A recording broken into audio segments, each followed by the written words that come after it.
Okay, Snowball has the final book in the set. Here's the Talos thing that statue is near. There is a... Here's the Dragon Autumn Watch Tower wall. There's a path you can run up the hill behind the statue.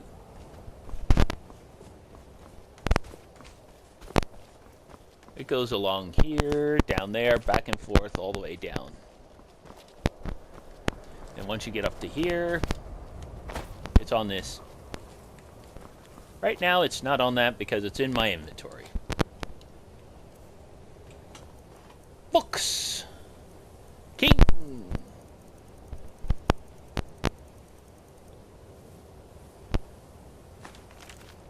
Now Snowball would read King by Revan. Gentle reader, you will not understand a word of what follows unless you have read and committed to memory the first 3 volumes in the series, Beggar, Thief, and Warrior, which leads up to this, the conclusion. I encourage you to seek them out at your favorite bookseller. Noble and Burns.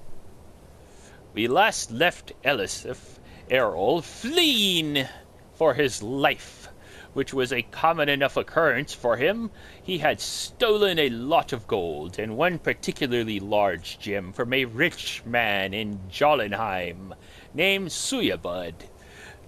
The thief fled north, spending the gold wildly, as thieves generally do, for all sorts of illicit pleasures, which would no doubt disturb the gentleman or lady reading this. So I will not go into detail. The one thing he held onto was the gem. He didn't keep it because of any particular attachment, but because he did not know anyone rich enough to buy it from him. And so he found himself in the ironic situation of being penniless and having in his possession a gem worth millions. Will you give me a room, some bread, and a flagon of beer in exchange for this? He asked a tavern keeper in the little village of Cravenswold, which was so far north it was half situated on the Sea of Ghosts. The tavern keep looked at it suspiciously. It's just a crystal, Elisif said quickly, but isn't it pretty? Let me see that, said a young armor-clad woman at the end of the bar. Without waiting permission, she picked up the gem, studied it, and smiled not very sweetly at Eslaf. Would you join me at my table? I'm actually in a bit of a hurry, replied Elisif, holding out his hand for the stone. Another time. Out of respect for my friend, the tavern keep here, my men and I leave our weapons behind when we come in here, the woman said casually, not handing the gem back, but picking up a broom that was sitting against the bar. I can assure you, however, that I can use this quite effectively as a blunt instrument. Not a weapon, of course, but an instrument to stun, medicinally crush a bone or two, and then once it is on the inside... Which table? Asked Elisif quickly. The young woman led him to a large table in the back of the tavern where 10 of the biggest Nord brutes Eslaf had ever seen were sitting. They looked at him with polite disinterest, as if he were a strange insect, worth briefly studying before crushing.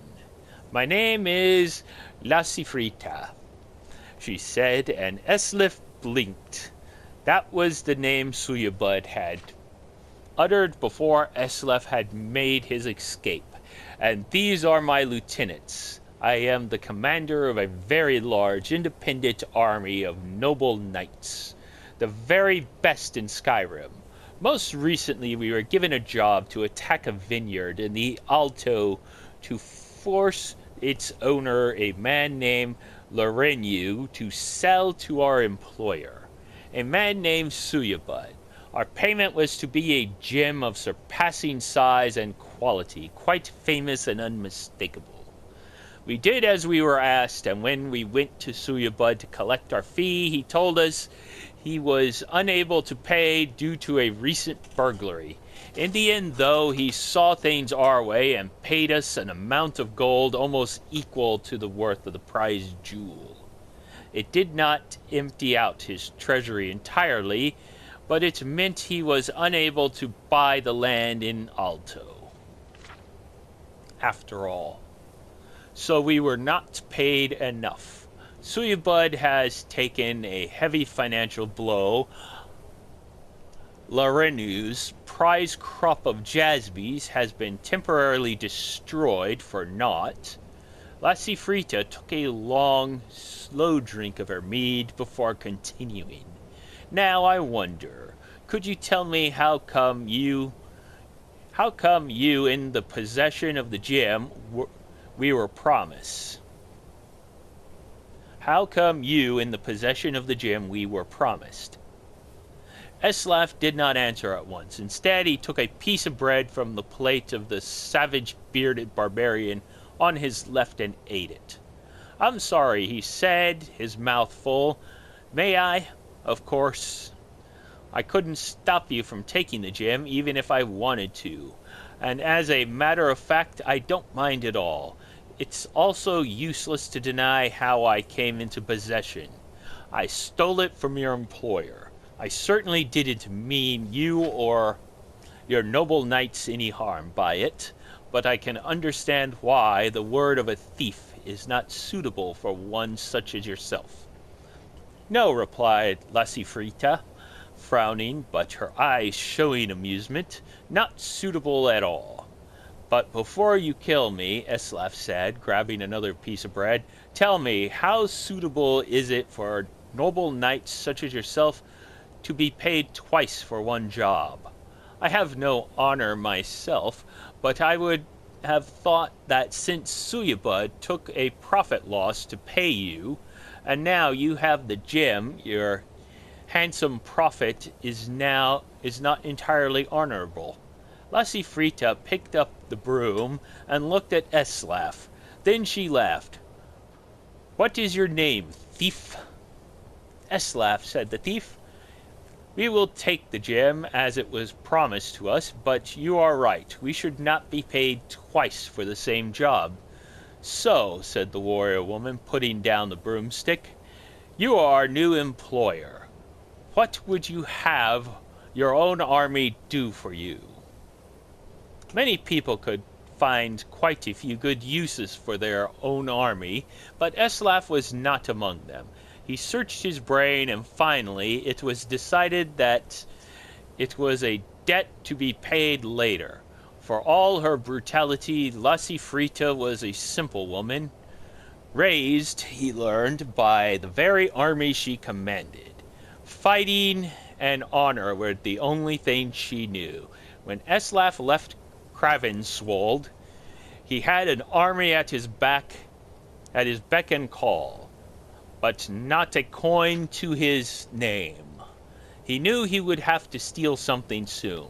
As he wandered the woods, scrounging for food, he was beset with a strange feeling of familiarity.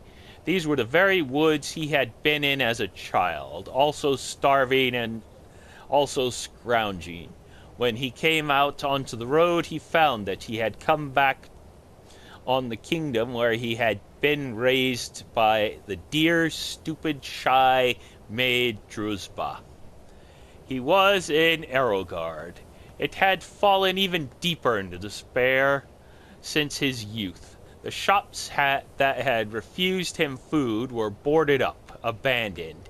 The only people left were hollow, hopeless figures so ravaged by taxation, despotism, and barbaric raids that they were too weak to flee.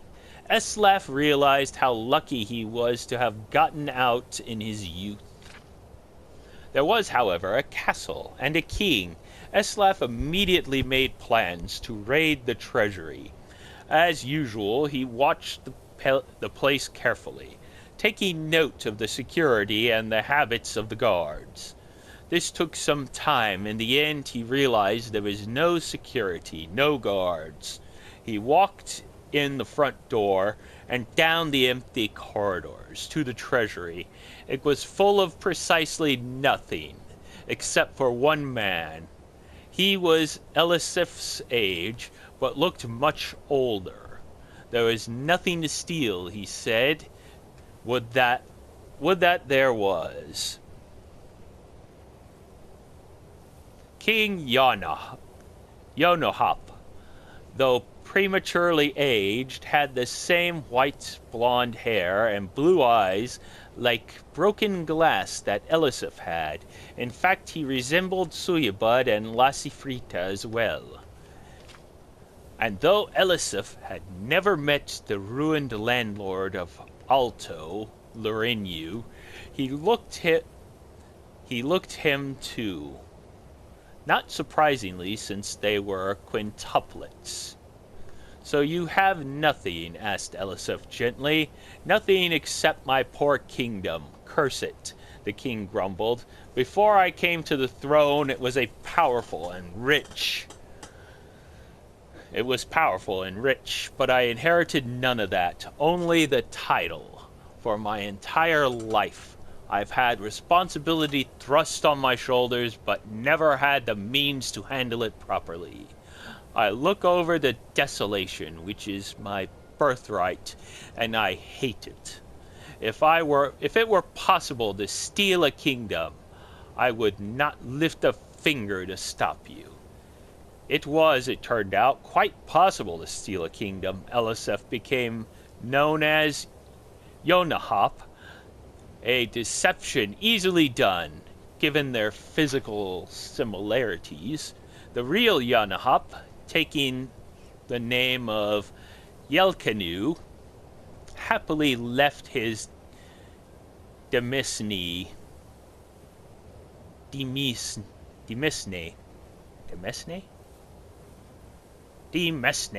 becoming eventually a simple worker in the vineyards of the Alto.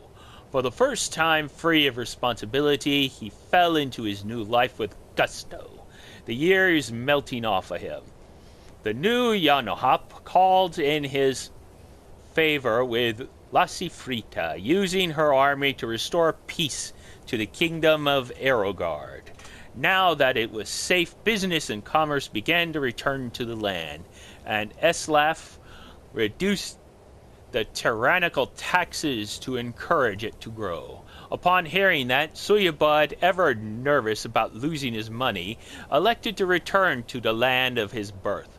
When he died years later out of greed, he had refused to name someone an heir, so the kingdom received its entire fortune.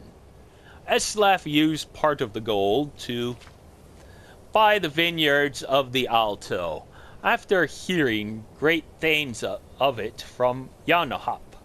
And so it was that Erogard was returned to its previous prosperity by the fifth-born child of King Yaltanuf, Eslaf Errol, beggar, thief, warrior of sorts, and king.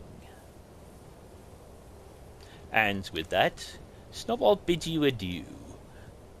We'll see you in the next one. Have a good day, and see you later.